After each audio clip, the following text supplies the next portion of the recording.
बिस्मिल्लाहिर्रहमानिर्रहीम।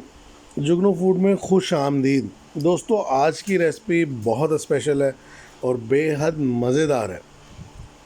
जी, आज हम बनाएंगे बन्नू बीफ पुलाव। ये बन्नू की सबसे मशहूर सौगात है और खाने में बेहद लजीज है। चलें देखते हैं ये रेसिपी कैसे तैयार की जाएगी। असल बन्नू बीफ पुलाव रेसिपी सीखने से पहले आप मेरे चैनल को सब्सक्राइब करें और बेल आइकन को भी प्रेस करें ताकि मेरी आने वाली तमाम वीडियोस के नोटिफिकेशन आपको मिलते रहें और आप मेरे साथ राब्ते में रहें। बन्नू बीफ पुलाव बनाने के लिए हमने 2 किलो गोश्त लिया है। मैंने ये गोश्त कट्टे का लिया है, आप गाय का भी ले सकते हैं। कट्टा यानी कि भैंसा। ये चिकना गोश्त होता है, रोगन वाला गोश्त लेना है, हड्डी वाला है। और इसको प्रेशर कुकर में डालने के बाद मैंने 1.5 लीटर इसमें पानी शामिल किया। ये देखें, 1.5 लीटर इसमें पानी शामिल किया। अब मैंने इसमें 1 टीस्पून नमक शामिल किया है। एक दरमियाने साइज़ की प्याज है, एक लहसुन का जो पोथी होती है और इसी तरह 2-3 टुकड़े अदरक के हैं। 1 टेबलस्पून भर के मैंने इसमें सौंफ शामिल की है और 1 टेबलस्पून भर के मैंने साबुत धनिया इसमें शामिल करना है। और अब प्रेशर कुकर को तकरीबन 40 मिनट के लिए हमने प्रेशर लगाना है ताकि गोश्त हमारा गल जाए। ये मैं 40 मिनट के लिए तकरीबन प्रेशर लगाने लगा हूँ। चलें देखते हैं 40 मिनट बाद। 40 मिनट बाद मैंने प्रेशर खोला है, हवा पहले निकाल दी है और थोड़ा सा इसको ठंडा होने दिया। ये देखें, इसकी यखनी तैयार हो चुकी है। जो मुझे चीज़ चाहिए थी वो तैयार हो गई है और गोश्त भी मुकम्मल तौर पर गल चुका है। अब करना ये है कि ये यखनी मैंने छाननी है, गोश्त को अलग कर लेना। ये देखें, गोश्त बिल्कुल गल चुका है। गोश्त अलग निकाल कर यखनी को छान लेना है। ये देखें, मैंने गोश्त अलग निकाल लिया यखनी से। 2 किलो गोश्त था, ये मैंने बिल्कुल अलग कर लिया है, यखनी को छान लिया है। ये देखें, ये इसकी यखनी है। तकरीबन 1 लीटर के करीब ये यखनी रह गई है। अब देखते हैं आगे हम इसको।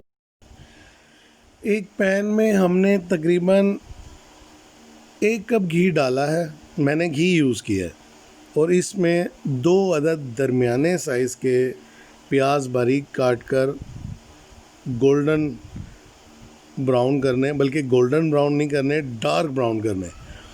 बन्नू बीफ पुलाव में जो प्याज को इस्तेमाल किया जाता है वो डार्क ब्राउन यूज़ किया जाता है।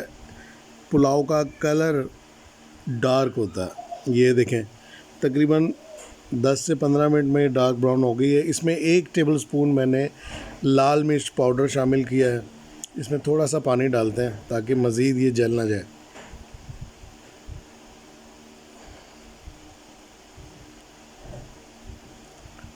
इसको मिक्स कर लिया हमने। ये देखें, डार्क ब्राउन इसकी रंगत हो गई है। अब इसमें 4 अदद दरमियाने साइज़ के टमाटर थे, वो काट कर इस तरह डालने हैं। और अब इसमें 1 टेबलस्पून नमक और 1 टेबलस्पून कुटी हुई मिर्च शामिल कर दी। ये 1 कप दही है, ये भी इसमें हमने शामिल करनी है। ये 1 किलो चावल और 2 किलो गोश्त की रेसिपी है।